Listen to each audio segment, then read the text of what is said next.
আচ্ছা, আজকে আমরা ডিসকাস করব পাথফাইন্ডার টুল নিয়ে। বুঝতে নিয়ে পাথফাইন্ডার টুলটা আমরা কোথায় পাবো?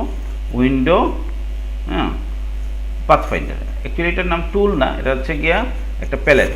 হ্যাঁ, আমরা একটা এই টুলটা আমাদের এইখানে আমরা আমাদের ইয়েতে রেগুলার লাগে, সেই জন্য আমরা এখানে এনে রেখে দিছি। যাই হোক, এখন পাথফাইন্ডার টুলের আমরা এখানে আমি কিছু কিনে আসছি। বেশ কয়েকটা জিনিস আমরা এখানে আছে। একটা হচ্ছে ইউনাইট, একটা হচ্ছে মাইনাস ফন্ট, একটা হচ্ছে ইন্টারসেক্ট, একটা হচ্ছে এক্সক্লুড। তো সেটার জন্য আমরা প্রথমে দেখি ইউনাইট জিনিসটা কি। মনে করলাম আমরা এখানে একটা রেক্ট্যাঙ্গেল আঁকলাম, এটা এখানে একটা রেক্ট্যাঙ্গেল আঁকলাম,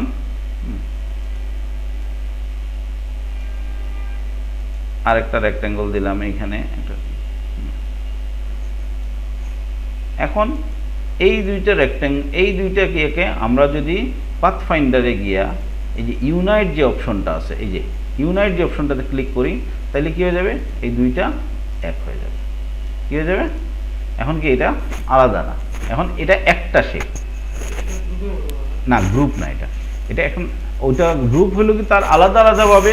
যেমন মনে করেন আমরা দেখাই এই সেম জিনিসটাই যদি আমরা মনে করেন এইটা একটা আইটেম, আর এখানে আরেকটা আমি কি করলাম, এই যে এইটাই মনে করেন আঁকলাম, একটা কথার কথা।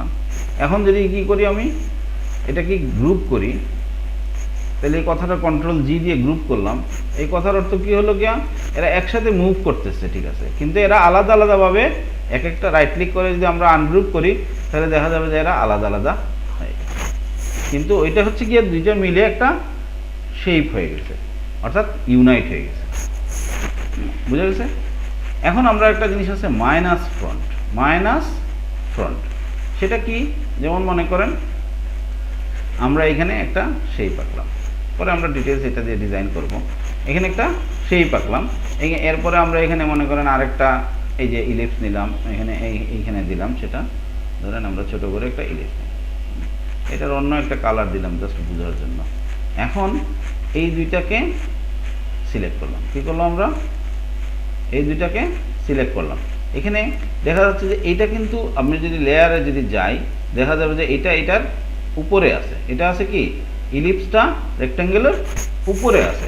এখন হচ্ছে কি, অর্থাৎ এইটা আর শিফট ধরে আমরা এটাকে সিলেক্ট করলাম, তাহলে এই দুইটা উপরেরটা দিয়ে নিচেরটাকে কেটে ফেলবো, উপরেরটা দিয়ে নিচেরটাকে কেটে ফেলবো। এই জিনিসটাই আমরা কোথায় পাবো? এই যে পাথফাইন্ডারে গিয়ে আছে, গিয়ে এই যে এখানে আছে মাইনাস ফ্রন্ট সাথে সাথে এটা, অর্থাৎ একটা সাইজ দিয়া একটা শেপ দিয়ে আরেকটা শেপকে কি করে দেওয়া, যে মনে করেন এইখানে আরেকটা এই সেম জিনিসটা আমরা এইভাবে করতাম। মনে করেন একটা লাইন দিয়ে আমরা কি করলাম, এখানে একটা লাইন দিলাম, এটা লাইন দিলাম কোনো কারণে। এখন এইটা একটা শেপ হয়ে গেছে, এইটা একটা শেপ। এখন কি করলাম? মাইনাস ফ্রন্ট,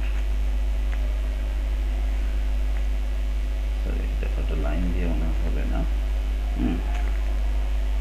আমরা এটা অন্য একটা রেক্ট্যাঙ্গেল দিয়ে করতে পারতাম, ছোট্ট একটা রেক্ট্যাঙ্গেল দিয়ে দিলাম।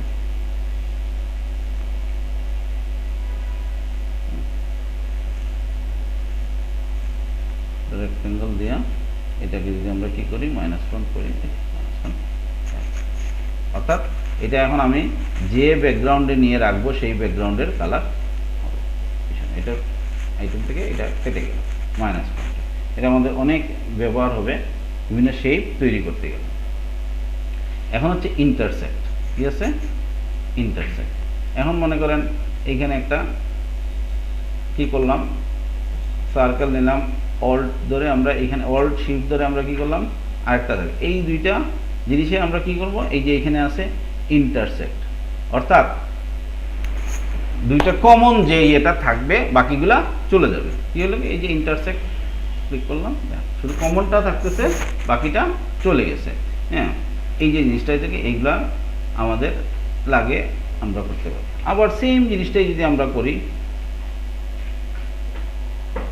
তখন এটা বিভিন্ন সময় আমরা এই যে এই দুইটাকে কি, অর্থাৎ এখন যদি আমরা আবার কি করি, এই যে উল্টা, এটার আগেরটার উল্টা, এক্সক্লুড, অর্থাৎ যা কমন আছে এর বাইরেগুলো থাকবে, খালি কমনটা বাদ পড়ে যাবে, কমনটা বাদ পড়ে গেল। এইভাবে কিন্তু আমরা কি করতে পারি। হ্যাঁ, তো এই একটা জিনিস হচ্ছে কি আমাদের। আবার আমি প্রথমে দেখাই নিই আইটেমগুলোর, এরপর আমরা ইন্ডিভিজুয়ালি মনে করেন এইটাকে আমরা আগের মতো ইয়ে করলাম। এখন এইগুলোকে এই তিনটাকে সিলেক্ট করলাম, সিলেক্ট করে এই যে ডিভাইডে গেলাম, কিসে গেলাম, ডিভাইড, পাথফাইন্ডার ডিভাইডে গেলাম। পাথফাইন্ডারটা কীভাবে আসবে আমাদের, উইন্ডো পাথফাইন্ডার, এই যে আমরা রেগুলার যেহেতু কাজে লাগে সেই জন্য আমরা আইকনিক প্যানেলে এনে রেখে দিছি। হ্যাঁ, এই যে সিলেক্ট করা আছে, আমরা কী করলাম, ডিভাইড, ডিভাইড দেওয়ার সাথে তো দেখা যাচ্ছে কিচ্ছুই হয় নাই, সমান। হ্যাঁ, বাট এইটার ক্ষেত্রে একটা জিনিস আছে, এক্সট্রা রাইট ক্লিক করে আনগ্রুপ করতে হবে, অথবা কন্ট্রোল শিফট জি দিয়ে আনগ্রুপ করতে হবে। আমরা আনগ্রুপ করে ফেললাম। এখন দেখেন এটা একটা ইয়ে হয়েছে, একটা পার্ট হয়েছে, অর্থাৎ যে জায়গায় ইন্টারসেক্ট করছিল সেই জায়গায় পয়েন্টে সে কী হয়ে গেছে, পার্ট হয়ে গেছে। আমরা ইচ্ছা করলে এখন এটা তিন কালার দিয়ে আমরা, মানে তিনটা আইটেম, এই যে এরকম যদি আপনাদের চলে আসে তাহলে এই যে ব্যাকে দিবেন, ব্যাকে দিলেই চলে আসবে, অথবা এসকেপ দিলেও চলে যায়। এটারে বলে, এটারে বলে এই যে নীল ইয়েটা আসতেছে, এটাকে বলে আইসোলেশন মোড। আমরা এটা নিয়ে পরে এগুলো জানবো, অসুবিধা নেই। এখানে মনে করেন এটাকে অন্য একটা কালার আমরা দিতে, তাহলে আমাদের কি হলো গিয়া এই জিনিসটা ডিভাইড জিনিসটা কীভাবে। আচ্ছা, আউটলাইন জিনিসটা যে মনে করেন এখানে একটা আঁকলাম, অন্য আরেকটা আইটেম আঁকলাম, এটা আঁকলাম। এখন যদি আমরা আউটলাইন মোডে যাই, হ্যাঁ, যেমন মানে আউটলাইন আমরা এটা কন্ট্রোল ওয়াই দিয়েও যেতে পারি। এই যে এটা দিয়ে আমরা মনে করেন জাস্ট তার আমরা একটা সিলেক্ট ছিল, দুইটা সিলেক্ট ছিল না, এই দুইটাকে সিলেক্ট করলাম, সিলেক্ট করে এই যে আউটলাইন মোডে গেলাম। অর্থাৎ এই যে আমাদের ইয়ে দেখার জন্য আমরা এইভাবে দেখতে পারি যে কোন অনেক কমপ্লেক্স ডিজাইনের ক্ষেত্রে ফিল কালারটা থাকলে অনেক সময় দেখা যায় না, তো সেটা আমরা অন্য এইভাবেই এই পাথফাইন্ডারে না গিয়ে আমরা যেটা করতে পারি যে কন্ট্রোল ওয়াই, এটার জন্য যা আছে সব কিছুর কী হয়ে গেলে আবার কন্ট্রোল ওয়াই দিলে সেম, মানে নর্মাল মোডে প্রিভিউ মোডে চলে আসবে। এই যে কন্ট্রোল ওয়াই দিলে আউটলাইন মোড, পুরাই এটা আউটলাইনগুলো আমরা দেখতে পাবো। এটা অনেক সময় ডিজাইন করার সময় আমরা এটা দেখতে হয়। আচ্ছা, এরপরে হচ্ছে গিয়া ডিভাইড, ইউনাইট, এগুলো প্রায় একই রকম ব্যাপার। তো নর্মালি আমরা ওই যে মার্জ আর ইউনাইট একই কাজ। তারপর আমরা একটু দেখে নিই, এই যে মার্জ যেটা দেখাইছিলাম আগে, যেটা দেখাইছিলাম ইউনাইট, যে দুইটাকে এক করে ফেলবে, আর এটা হচ্ছে গিয়া মার্জ। হ্যাঁ, এটা একই রকম কাজ করে আমাদের। তাতে সূক্ষ্ম কোনো পার্থক্য থাকতে পারে, নর্মালি আমার ডিজাইনের ক্ষেত্রে আমার জানা নেই। হ্যাঁ, নর্মালি এই জিনিসগুলোই বেশি ইউজ হয়। হ্যাঁ, আর আচ্ছা, আরেকটা আছে মাইনাস ব্যাক, জাস্ট ইয়ের উল্টাটা। মনে করেন মাইনাস ব্যাক কি হচ্ছে, মনে করেন এটা একটা, হ্যাঁ, মনে করেন এটার উপরে এখন আমরা আরেকটা আঁকলাম, আঁকার পরে তাহলে এইটা এই শেপ দিয়ে আমরা ওইটাকে কাটবো, তাহলে সরি এখন পিছনেরটা দিয়ে, অর্থাৎ এখন দুইটা ব্যাকে কোনটা আছে, এই যে সার্কেলটা, আর উপরে আছে গিয়া আমাদের রেক্টেঙ্গলটা। এখন যদি আমরা মাইনাস ব্যাক দেই, মাইনাস ব্যাক কোনটা, এটা হচ্ছে মাইনাস ব্যাক, অর্থাৎ নিচের শেপটা উপরের শেপটাকে কেটে দিচ্ছে। আর আগের যেটা দেখছি আমরা মাইনাস ফ্রন্ট হচ্ছে কি, এটা হচ্ছে ইন্ডিভিজুয়ালি। এখন আমরা বিভিন্ন সময় এই টুলটাকে বিভিন্নভাবে আমরা ইউজ করব। আমাদের যখনই যে এই ধরনের শেপের যখন কোনো কাজ আসবে, শেপ রিলেটেড বা ছোট ছোট ব্যাপারে আমরা মনে করেন একটা দিয়ে মনে করেন বিভিন্ন শেপ বানাবো। সে মনে করেন একটা পাতা বানাতে চাই, এটা ফুল ইয়ে করার জন্য, সে মনে করেন আমি একটা লিখলাম, আমরা প্রায় সময় হয়েছে আমি সব ইয়ে অল্ট ধরে শিফট ধরে এটা কপি করলাম, এই দুইটাকে ইয়ে করে এখন মনে করেন আমরা কি করব, এই যে ডিভাইডে দিলাম, ডিভাইডে দেওয়ার পরে কি হয়ে গেলো, আলাদা হয়ে গেল, রাইট ক্লিক আনগ্রুপ করে এইগুলো আমাদের দরকার নাই, তোমার দরকার নেই। এটা দিয়ে মনে করেন আমরা এখন রোটেট টুলে গেলাম, অল্ট ধরে এখানে ক্লিক করে মনে করেন এইটা দিয়ে 360 কয়টা করব, অলরেডি 12টা আমরা প্রিভিউ দিলাম, কপি কন্ট্রোল ডি, এই জিনিসটা আমরা পরবর্তী এরকম আমরা বিভিন্ন ধরনের শেপের ইয়ে পাইতে হলে আমরা এই জিনিসগুলো আমরা রেগুলার আমাদের লাগে। ঠিক আছে, এইটুকু হলো গিয়ে আমাদের পাথফাইন্ডার টুলের কাজ। বাট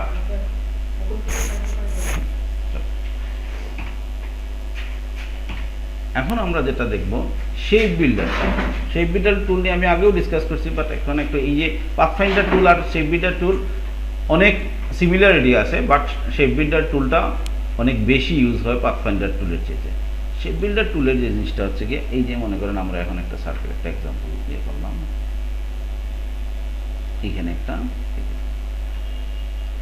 এখন এই দুইটাকে যখন আমরা সিলেক্ট করব, সিলেক্ট করে যখন এই যে শেপ বিল্ডার টুলে যাব, ক্লিক করলাম, এটা তিন পার্ট হয়েছে। বাট এটাতে যদি আমি শুধুমাত্র ক্লিক করি, হ্যাঁ, সে কিন্তু কি হয়ে যাচ্ছে, একটা শেপ, এটা একটা শেপ, এটাতে ক্লিক করলে এটা একটা শেপ, এটা একটা ক্লিক করলে এটা একটা শেপ। এখন এটা কিন্তু তিনটা শেপ, তিনটা আলাদা আলাদা শেপ। আগে যেটা ডিভাইড দিয়ে হয়েছিল সেটা কিন্তু আমরা এইভাবেও করতে পারি, বাট এখানে কিন্তু আমরা আরও অন্য জিনিসও ইউজ করতে পারি। যেমন মনে করেন আমি এটাকে করলাম, এই দুটাকে সিলেক্ট করলাম, সিলেক্ট করে আমরা এখানে একটা কালার করলাম, হ্যাঁ, ধরেন আমরা এটা কালার, অন্য একটা কালার, সরি, এটা সিলেক্ট করে আমি এমনি কালার একটা সিলেক্ট করে রাখলাম।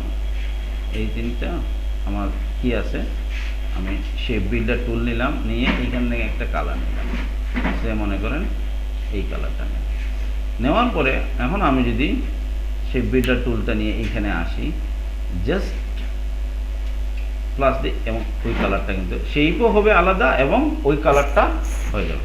এটার একটা প্র্যাকটিক্যাল ইউজ দেখাই, আমি আগে যেটা দেখেছি একটা প্র্যাকটিক্যাল ইউজ দেখাই। আমি প্রথমে একটা পাতা আঁকি, এটার মাধ্যমে একটা শেপ করে একটা পাতা আঁকি, এটাকে সিলেক্ট করলাম, সিলেক্ট করে আমরা, হ্যাঁ, এই যেমন পাথফাইন্ডার টুলটা এখন ইউজ করি, ইচ্ছা করে করতেছি, হ্যাঁ, ডিভাইড করলাম, রাইট ক্লিক, আনগ্রুপ, পরে আমাদের এটা চলে গেল, এইটা চলে গেল, আমরা এটা করলাম। এখন এটাকে আমরা একটু বড় করি, এখন এইটাকে আমি কি করলাম, একটু রোটেট করব। এইখানে আমরা রোটেট টুলটা নিয়ে আগে আলাপ করছি, এইখানে হোল্ড ধরে ক্লিক করলাম, ক্লিক করার সাথে সাথে মনে করেন আমাদের এইখানে আছে, আমি 360, 30টা দিব, ধরেন 30টা, কপি, এখন কন্ট্রোল ডি সেম সিস্টেমে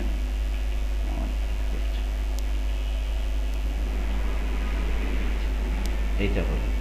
এটা হওয়ার পরে এখন আমি এই সবগুলাকে যদি কি করি, সিলেক্ট করলাম, সিলেক্ট করার পরে আমি এই শেপ বিল্ডার টুলটা নিলাম, দেখেন আমরা কত সুন্দর একটা ডিজাইন এখানে, মনে করেন আমি এখানে একটা অন্য কালার নিই, সাদা কালারটা নিই, হ্যাঁ, সাদা কালারটা নিয়ে আমি শেপ বিল্ডার টুলে তো আসি, এই যে অংশটা মনে করুন, যেটা আপনারা সময় নিয়ে করবেন, এই যে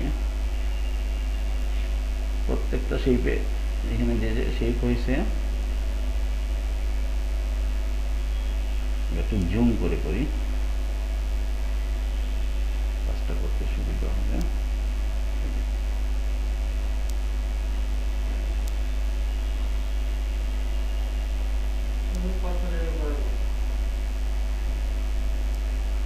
এক এক টুলের এক এক সময় এক একটা, পাথফাইন্ডার টুল দিয়েও ডিফারেন্টভাবে করা যায়, হ্যাঁ, বাট এই টুলটা অনেক ভাস্ট ইউজ হয় এই ধরনের ক্ষেত্রে। শেপ এবং কালার, মনে করেন এইটুকু নেওয়ার পরে আমি এটা অন্য আরেকটা কালার দিব, সে ধরেন সবুজ কালারটা দিব, একটা কথার কথা, হ্যাঁ, শেপ বিল্ডার টুল সিলেক্টেড আছে, কালারও হবে, এটা কিন্তু সে নিজে একটা শেপ, এটা কিন্তু কেটে যাচ্ছে না, হ্যাঁ, আসলে এখানে সাদা কালারটা দিলেই ভালো হতো। এনিওয়ে আমরা কন্ট্রোল মাইনাস দিয়ে জুম আউট করলাম, তাহলে এরকমভাবে এই যে এখানে প্রত্যেকটা যে জায়গায় মনে করেন শেপ বিল্ডার টুলটা যদি আপনার সিলেক্টেড থাকে, তাহলে এই যে প্রত্যেক জায়গায় আপনি কি করতে পারবেন, এই যে প্লাস থাকা অবস্থায়, কিন্তু আমি কিন্তু অল্ট কিছু চাপি নেই, মনে করেন একটা কালার নিলেন, একটা কালার নিয়ে শেপ বিল্ডার টুল তো আছেই, এই যে যেখানে আপনি চান সেখানে আপনি এরকম একটা মাল্টি কালার করে একটা করতে পারবেন। এরকম অনেক ক্ষেত্রে এটা ইউজ হয়, হ্যাঁ, এই একটা ইউজ আছে গিয়া আমাদের, এটা দিয়ে সুন্দর সুন্দর ডিজাইন আপনারা দেখতে পাবেন, ফ্লাওয়ার আউটলাইন দিয়ে এরকম প্রথমে ডিজাইনটা করে ফেলবেন, রোটেট টুল, রিফ্লেক্ট টুল এগুলো ইউজ করে, এরপর এগুলোতে এগুলো দিয়ে আমরা কিন্তু অনেক সুন্দর সুন্দর পরবর্তী আমরা ম্যান্ডেলা ডিজাইনও দেখবো ইনশাআল্লাহ। আচ্ছা, এটার একটা বিষয় গেল যে আমরা তাইলে শেপ বিল্ডার টুলের শুধুমাত্র প্লাসের ব্যবহার শিখলাম। এখন আমরা শিখবো একটু মাইনাসের ব্যবহার। যেমন মনে করেন আমরা একটা সার্কেল নিলাম, অল্ট ধরলাম, আমরা একটু রোটেট করেও করতে পারতাম। আচ্ছা, যাই করুন, এটা একটু রোটেট টুল নিয়ে করি। এটা এইটুকু দিয়ে মনে করেন অল্ট ধরে এটাকে কপি করলাম।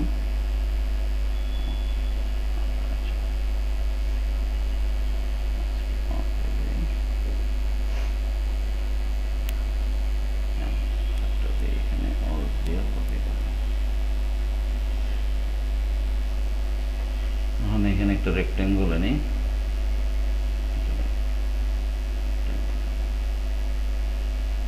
এখন আমরা এই জিনিসটাকে যখন সবগুলোকে সিলেক্ট করলাম, সিলেক্ট করে আমি শেপ বিল্ডার টুল নিলাম, নেওয়ার পরে আমরা কি করব, এই যে মাইনাস করব। বা প্রথমে এই যে আগে শুধু আমরা প্লাস থাকা, এই যে কার্সরে প্লাস থাকা অবস্থায় আমরা কি করছি, ক্লিক করছি, তখন ইন্ডিভিজুয়ালি শেপ হয়েছে এবং আমরা কালার। বাট এখন যদি আমি চাই এই যে প্লাস থাকা অবস্থায় যদি ড্রাগ করে, ড্রাগ করা মানে হচ্ছে মাউসের লেফট বাটনে প্রেস করে আমরা কি করতেছি, যে এটা জাস্ট মাউসটা মুভ করতেছি, এই দেখেন এটা কিন্তু আমরা মানে প্রত্যেকটা শেপ জোড়া লেগে যাচ্ছে, অর্থাৎ একই ইউনাইট হয়ে যাচ্ছে। হ্যাঁ, এই যে যেদিকে আমরা মাউসটা নিয়ে যাচ্ছি ওইদিকে কিন্তু আমাদের জোড়া লেগে যাবে। ঠিক আছে, এটুকু আমাদের কি হয়ে গেল, যেদিকে আমরা মাউসটা নিয়েছি ওইদিকে আমাদের ইয়ে হয়ে গেছে। যদি এটাও চাই আমি দিতে, এটা চাই, কারণ এটাও দরকার আমার, এটাও। ঠিক আছে, এদের তাহলে তাহলে একটা জিনিস আমরা কীভাবে ইউনাইট করতে পারি। এখন আমাদের দরকার হচ্ছে কি, মনে করেন আরেকটা, এই যে ইয়ে থেকে আমরা করব কি, মনে করেন সিলেক্ট করলাম, এইখানে আমরা মনে করেন সে একটু লাইন টুলও নিলাম, ধরেন একটা লাইন টুল দিয়ে আমরা কি করলাম, শিফট ধরে এটা ইয়ে করলাম, সেম এখানে আমরা শিফট ধরে সোজা এখানে এই যে আমাদের এটা ছিল না, দেখে দেখা যাচ্ছে না, যে স্ট্রোক, আমরা একটা স্ট্রোক কালার দিয়ে দিই, যে কোনো একটা কালার দিয়ে দিই, এটারও স্ট্রোক ছিল না, দেখলাম তো, এখন দেখা যাচ্ছে। এখন এইগুলো সবগুলোকে সিলেক্ট করে আমরা যদি শিফট শেপ বিল্ডার টুলে যাই, যদি এখন অল্ট ধরার সাথে সাথে কার্সর এখানে কি চলে আসছে, মাইনাস, এটা কিন্তু চলে যাবে। হ্যাঁ, এই অংশটা চলে যাবে, যেখানেই আমরা দিব সেইখানেই কিন্তু এই যে এটা পুরা দিলে পুরাটাই চলে যাচ্ছে, এমনকি এই যে এটা দিই এটা চলে যাচ্ছে।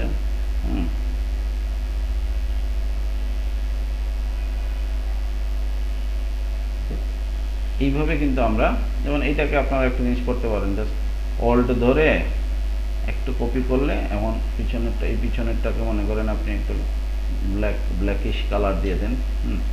এই যে ব্ল্যাকিশের মধ্যে একটু শেড দিয়ে দেন, মনে করেন এখানে গেলে একটু ব্ল্যাকের উপরে এটা যদি দেন, তাহলে একটা ম্যাগম্যাগ একটা চলে আসবে আপনার। অর্থাৎ তাইলে আমাদের মেইন ব্যাপার হচ্ছে কি, শেপ বিল্ডার টুলের তিনটা ফাংশন, একটা হচ্ছে প্লাস, একটা হচ্ছে প্লাস দিয়ে ড্রাগ করা, আর একটা হচ্ছে কি মাইনাস করা। এই তিনটা ফাংশনকে আমরা ইউজ করে পরবর্তীতে বিভিন্ন সময় বিভিন্ন ধরনের ডিজাইন, বিশেষ করে লোগো ডিজাইনের ক্ষেত্রে এটা একটা মাস্ট হ্যাভ টুল। লোগো ডিজাইনের ক্ষেত্রে এই যে পাথফাইন্ডার টুল এবং শেপ বিল্ডার টুল অনেক সময়, অর্থাৎ বিভিন্ন ধরনের ক্রিয়েটিভ শেপ মেকিংয়ের জন্য, বিভিন্ন ধরনের ক্রিয়েটিভ শেপ যেটা মেকিংয়ের জন্য এটা খুবই গুরুত্বপূর্ণ উপাদান, এবং এটা ডিজাইন এলিমেন্ট তৈরি করার জন্য এটা আমরা বিভিন্ন সময় ইউজ করব, আমরা পরবর্তীতে প্র্যাকটিক্যালি এক্সাম্পল সহকারে দেখব। ঠিক আছে, তাহলে আমরা আজকে মেইনলি পাথফাইন্ডার টুল এবং শেপ বিল্ডার টুলটা দেখলাম, পরবর্তীতে আমরা অন্যান্য টুল নিয়ে ইনশাআল্লাহ আলোচনা করব।